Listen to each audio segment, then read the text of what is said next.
E agora é hora de falar de livros aqui no Lá Curiosos, e eu recebo a escritora Shirley Souza, que começou a escrever seus livros em 2005, e de lá para cá já publicou 50 obras para crianças, adolescentes e jovens adultos. Em 2008, a Shirley recebeu o prêmio Jabuti pelo livro Caminho das Pedras e o prêmio Jóvenes del Mercosur, na Argentina, pelo livro Rotina Nada Normal de um Adolescente em Crise.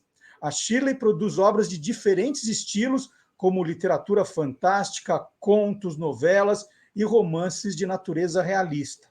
E a Shirley está aqui no Lá Curiosos de hoje para conversar sobre o seu mais recente título, que é esse aqui, Alexia Aran e os Guardiões da Escuridão. Bom dia, Shirley! Bom dia, Marcelo. Tudo bem contigo? Tudo bom. Shirley, vamos começar explicando uma coisa que eu acho que muita gente confunde, né? O seu livro aqui está na categoria literatura fantástica e não ficção científica, né? Embora, né, a gente sempre imagina que tudo que não é real é ficção científica. Qual é a diferença dos estilos? Só para a gente se entender aqui no começo dessa conversa. Legal. Tem um jeito que eu gosto de explicar isso em cima de coisas que a gente já leu, já assistiu, séries, filmes, daí fica fácil da gente entender, né? Quando a gente fala de uma obra fantástica, a gente está falando de obras de 3 subgêneros aí. Então, é tudo que é terror, está nesse gênero, ficção científica, está nesse gênero, e a fantasia também está nesse gênero. Então, qual que é a minha obra, o Alexia Aran, é uma obra de fantasia. Então, com o que a gente relaciona isso na cabeça? Com O Senhor dos Anéis, com Harry Potter. Então, essas obras que trabalham com um universo criado, com seres que a gente considera os seres imaginários, com magia, isso está no universo da fantasia, né? Quando você vai para a ficção científica, são as obras que, normalmente, elas estão tratando de uma realidade futura, uma realidade de outros planetas, então, obras que falam de alienígenas, se a gente pensar em filmes Guerra nas Estrelas, Jornada nas Estrelas, Duna, então isso seria ficção científica, né? E o terror, acho que não precisa de explicação, é o mais óbvio, né, que a gente está mais acostumado, né? É abrir o jornal de manhã, né? O terror é abrir o jornal de manhã. A realidade e a fantasia se encontram no jornal, né? E uma coisa que é legal a gente pensar é que esses gêneros muitas vezes se encontram. Então, se você pensar, por exemplo, no Alien, ele é uma obra de ficção científica, mas também de terror. Então, ele pode fazer essa junção, né? E o Alexia Aran também tem algumas coisas, uma pegadinha de terror nele, em algumas passagens. Mas ele é predominantemente fantasia, né? Deu para ficar mais claro agora, não? Sim, sim. Agora, então, você me clareou para uma coisa. Quer dizer que literatura de fantasia, de terror, de ficção científica, não tem nada a ver com o tempo em que se passa.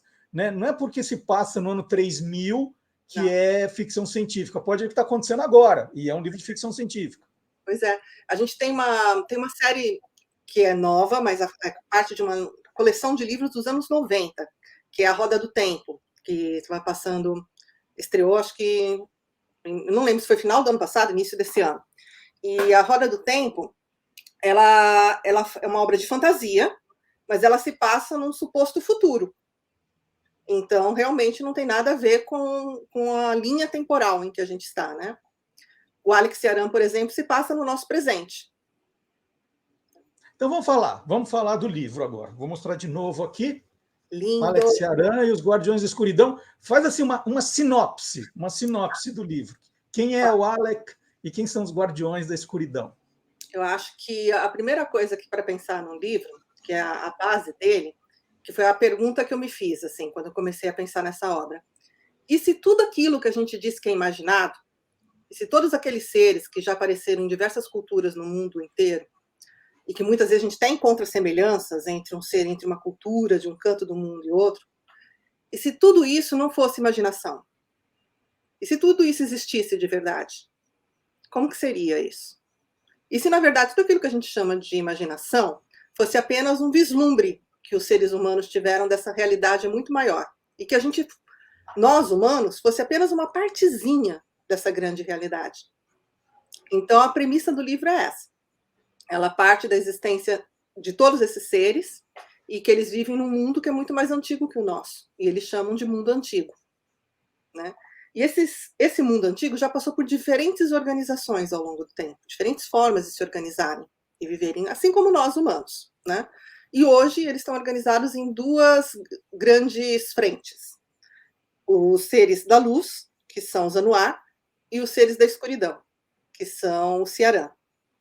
E daí você já começa a pensar, Alex Ciarán tem alguma relação com esses seres da escuridão, né? Uhum. E nessa realidade, é muito fácil a gente fazer, eu quis trabalhar muito com isso na obra, é muito fácil a gente pensar em divisões muito simplistas, né? Luz, bem, escuridão, mal. Então eu fui quebrando tudo isso. Porque eu sempre fui uma consumidora, uma devoradora de narrativas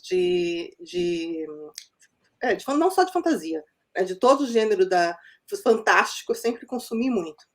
E uma coisa que sempre me incomodou nessas histórias era essa divisão muito marcada de quem é o bem e de quem é o mal.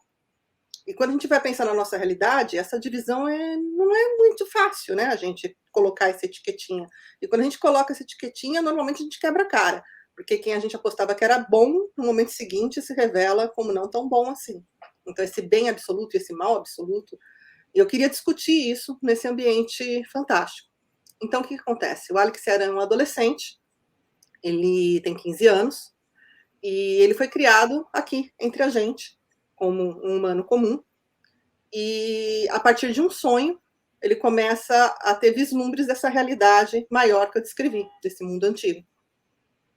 E daí essa separação, né, que a gente pode falar como se fosse um véu entre a nossa realidade e essa outra realidade, vai se dissolvendo. E ele vai descobrindo toda essa existência desses outros seres, e vai descobrindo o espaço dele dentro desse lugar. E como um bom adolescente, ele vai viver vários conflitos, né, nessa descoberta pessoal dele. Vai questionar muito o que as pessoas esperam dele e o que as pessoas vão jogando nas mãos dele como sendo responsabilidade, papéis a serem cumpridos, né? E vai descobrindo com dores e com prazeres o que ele é e quem que ele é no mundo. E o grande conflito da obra é o quê? Que você tem, né, nesse mundo dividido entre dois poderes, então se ele está dividido, você já supõe que são lados opostos aí, mais do que um lado temer o outro, eles temem uma profecia. É que um dia existiria uma criatura sombria, que seria formada por luz e escuridão. E essa criatura seria capaz de dominar as duas forças e uni-las, ou de destruí-las. Então, o mote do livro é esse. É quem é essa criatura. Melhor você não contar mais, que daqui a pouco você não, já dei a mas vira spoiler. Quer dizer que adolescente em qualquer fase do universo, né, Shirley? Ah, com certeza. Acho que o humano é humano em qualquer fase do universo, né? E acho que quando a gente vai pela linha de sentimentos, sensações, experiências, daí... E se você pensar em todas as obras que a gente tem, como todas essas que eu citei, elas trabalham muito isso, né? Questão de valores, de sentimento, de o que se passa na nossa existência. E do outro lado, né? Eu estou brincando com o adolescente aqui, mas é importante destacar que esse gênero agora, né, a literatura fantástica, e aí você pode pôr a literatura de fantasia, como você colocou, a ficção científica, e o terror, está agradando demais esse jovem leitor, né? Hoje, esse público que a gente dizia assim, não consome mais livros, tal, não, está consumindo muito esse gênero que acaba, às vezes, não sendo tão falado quanto outros. Por quê, Sheila? Tem uma explicação? O jovem quer fugir da sua realidade? O que atrai esse adolescente para esse tipo de gênero? Olha, Marcelo, eu acho que assim, uma boa história sempre nos atrai, né? Se pensar, vamos voltar um pouco mais, vamos voltar para a infância e pensar no papel dos contos de fadas na infância. Então, o maravilhoso, o encantamento, sempre nos atrai. E isso é usado, se você pensar nos contos de fadas mais tradicionais, ele é um recurso usado para a gente falar de questões muito importantes humanas, que é um pouquinho o link com o que eu estava falando agora atrás, né? Então, através de uma história de Chapeuzinho Vermelho, você discute um monte de questões muito fortes na cultura humana, né? Na mesma coisa de Cinderela, qualquer desses você vai falar do relacionamento humano. Então, é uma forma de você trazer o toque da fada, o toque da magia, o toque do amor nas histórias, para encantar e trazer o leitor para dentro de uma realidade, para que você sensibilize, abra os olhos, abra os ouvidos, abra o coração e deixe aquela história entrar, né? Então, é um recurso muito, muito valioso para que você chegue mais rápido e se comunique mais diretamente com quem está ouvindo a história, com quem está lendo a história. Daí você vai evoluindo isso. Quando você chega na literatura para adolescentes ou para jovens adultos, e como você falou, está crescendo muito essa abertura desse tipo de narrativa, e não só no formato escrito, né? Se você pensar em séries, em games, é isso que tá crescendo mais, né? Só você... Vou dar um exemplo bem prático. Vamos pensar na série The Witcher. Começa com livros, depois vai para os games, hoje está em série, já tem animações baseadas nele, já vai ter uma outra série baseada no original.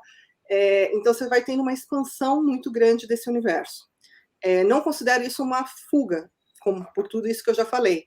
Você, nesse ambiente totalmente fantástico, você está falando de questões que realmente importam.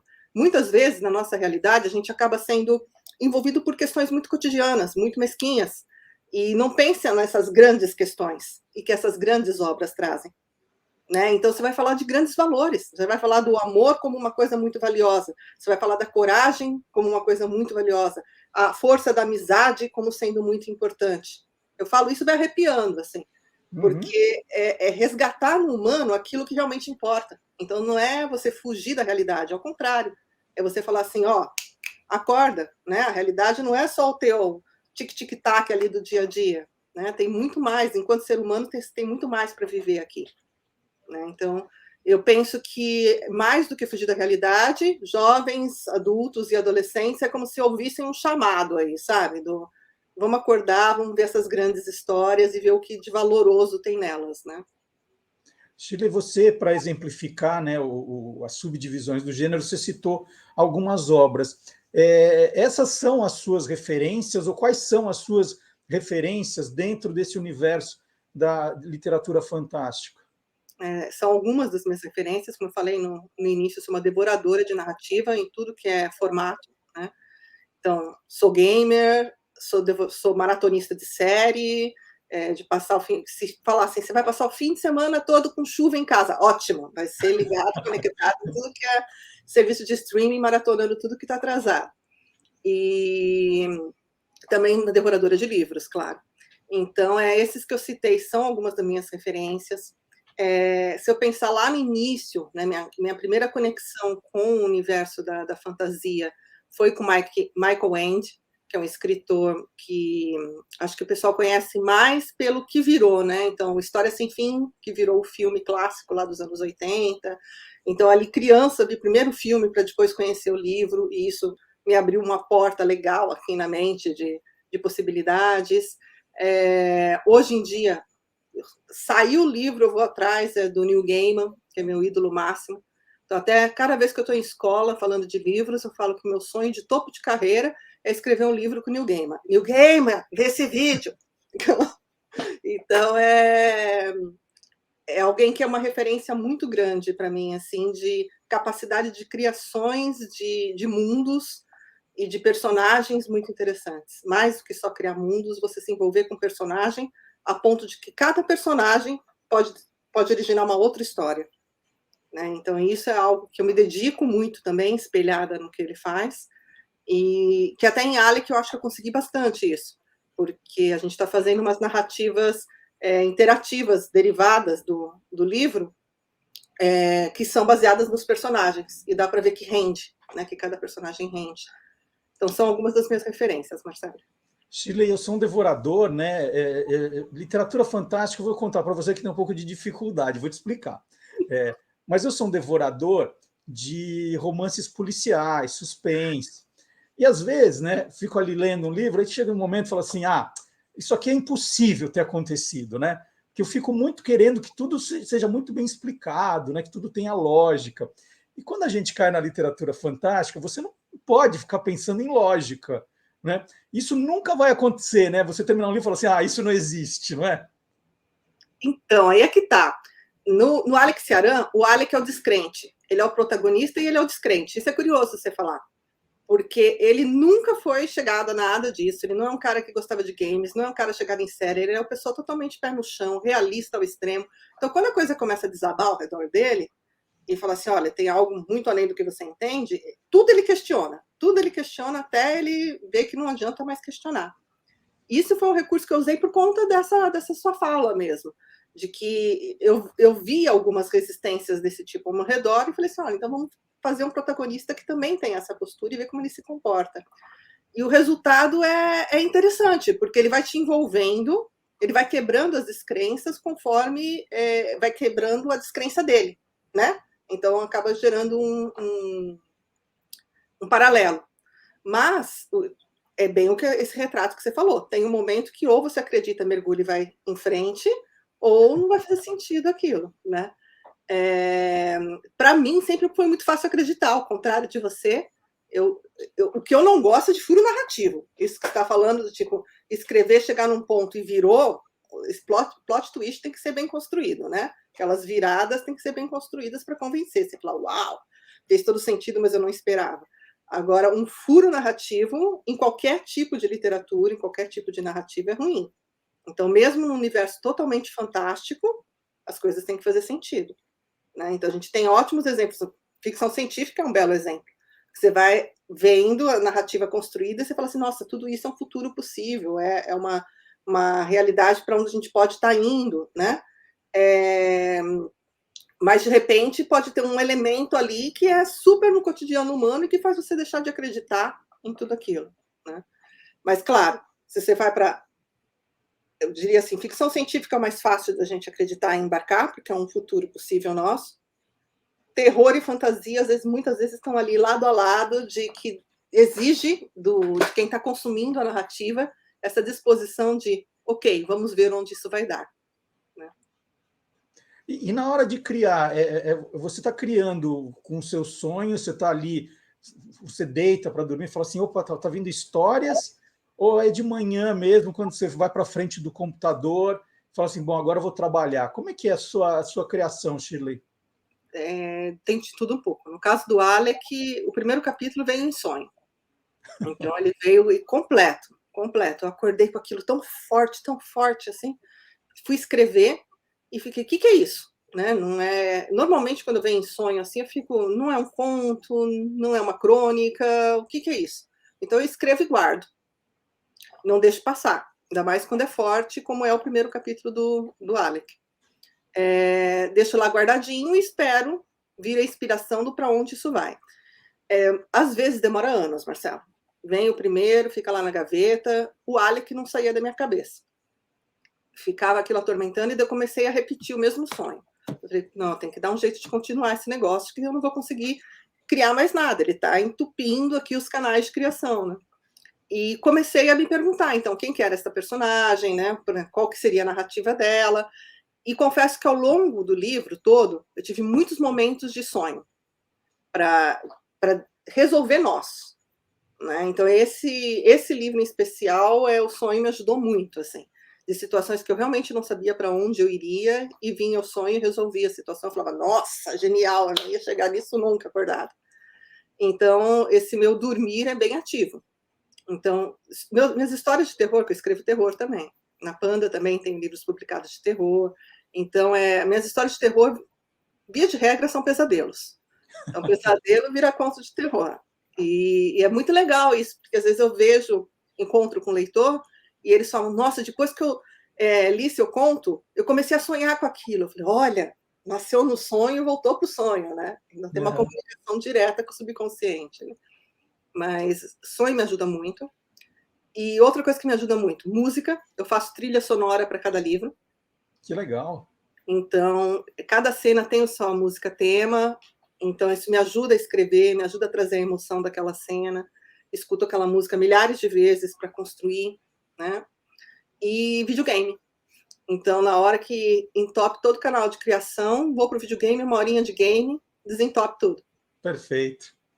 Ó, então, a nossa recomendação, mais uma vez, Alex Aran e os Guardiões da Escuridão, que tem um site, né? Ele tem um site próprio, não é isso, Shirley? É mesmo, do jeitinho que tá aí, alexiaran.com. Super facinho de chegar. Tem o primeiro capítulo gratuito do livro lá. Olha só. É aquele do sonho, é o do sonho, gente. Sonho. E tem o PDF e tem em áudio. Tanto faz, você escolhe o que você quiser para baixar. E tem umas narrativas interativas para começar a experimentar e entrar no mundo antigo, ver qual é do mundo antigo. Que sensacional. Eu conversei aqui no Olá Curiosos com a Shirley Souza, escritora desde 2005, mais de 50 livros publicados aí para crianças, adolescentes e jovens adultos, e a gente falou do livro mais recente. Tem gente que fala assim, o último livro seu, não, é o mais recente, Alex Aran e os Guardiões da Escuridão. Obrigado, Shirley. Agora nós vamos chamar o biólogo Guilherme Domenichelli. É hora de soltar os bichos e começar a falar de carnaval. Tchau, obrigado.